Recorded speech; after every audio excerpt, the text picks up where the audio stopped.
Senyorito Bongbong nyo, may dalawang achievement na naman mga kanoypi. Unang-una, yan nga, tayo na ang may pinakamataas na pagbabayad ng electricity sa buong Southeast Asia. Saan kayo nakakita ng ganyang klase ng mga bagay, no? Pilipinas, magiging mas mataas pa sa Singapore, no? Na Singapore, first world country, pero nahigitan pa natin ang pagtaas ng singil sa kuryente. Grabe lang talaga ka-hipokrito ang bangag na administrasyon to no? Kung makapagkalandakan sila sa mga proyektong tulad nung nakaraan lang dun sa BARM, yung pagbibigay ng 20 mil kada estudyante. Nalilimang estudyante ang pinipili bawat barangay. Pero hindi nila talaga masolusyonan ang mga long-term na problema ng bansa natin, no?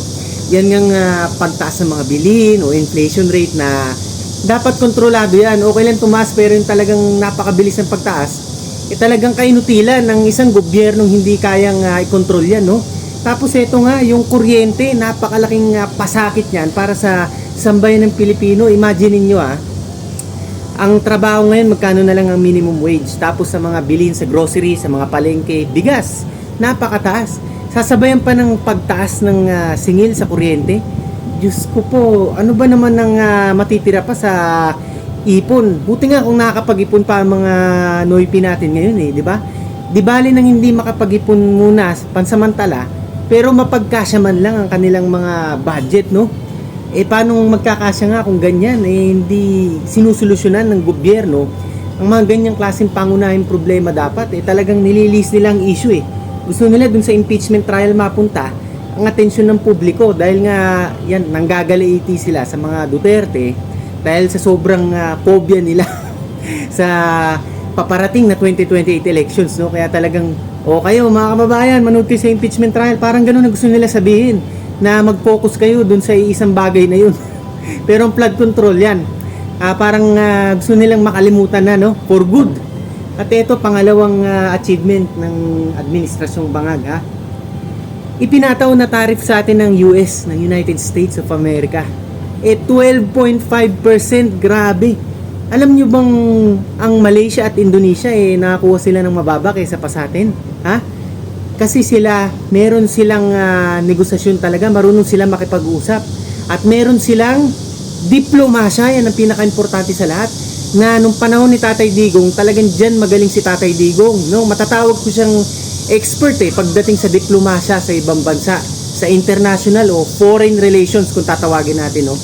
Kasi sa panahon ngayon, sa panahon ng bangag na administrasyon, lagi nilang pinagyayabang na malakas tayo sa US, na tayo dikit na dikit sa US, no?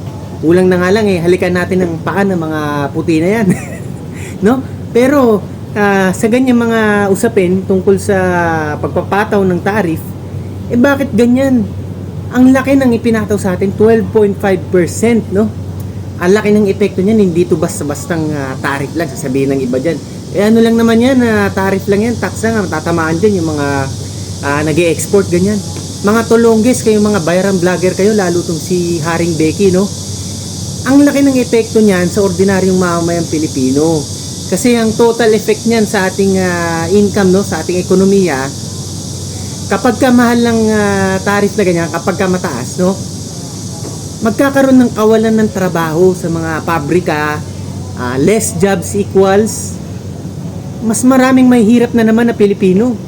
Tapos ang mangyayari niyan, talagang dadami na naman ang Pilipinong mapapasok sa ganyan mga illegal na gawain, ang crime rate kung tatawagin. Kasi nga, saan sila kukuha ng kanilang hanap buhay, di ba?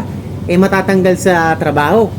Tapos dahil yan dito sa gusto ng Amerika na sa investigasyon tungkol dun sa forced labor, ayaw ng Amerika na ang isang kumpanya, no, lalo yung mga nag-e-export, may involve sa forced labor o yung sapilitang pagtatrabaho ng kanilang mga manggagawa, no? Pagka tiningnan natin to legally, ang gusto ng Amerika ganyan kasi kunwari gusto nila na gusto sumunod sa batas, no? Ganyan. Pero kung titingnan natin, no, deeper insight, kung talagang i-analyze yung maigi, ayaw ng Amerika na may ganyan, no? Kasi tatamaan yung industriya nila doon sa bansa nila, sa US. Dahil kapag ka may forced labor, halimbawa na lang sa Pilipinas, no? Ang mga trabahante nila doon sa US, mas mataas ang pasahod, di ba, sa mga factory nila.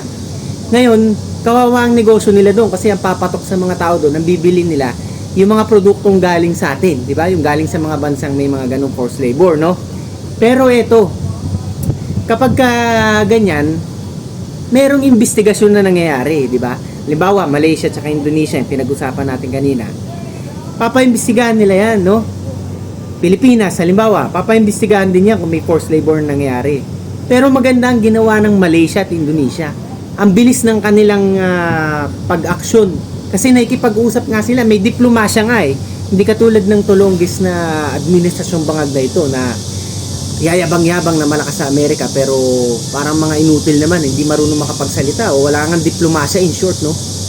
Ang Malaysia at Indonesia, ang ginawa nila, inagapan nila agad. Talagang meron silang naging agreement din sa US na kung saan magkakaroon ng mga adjustments, parang gano'n, no?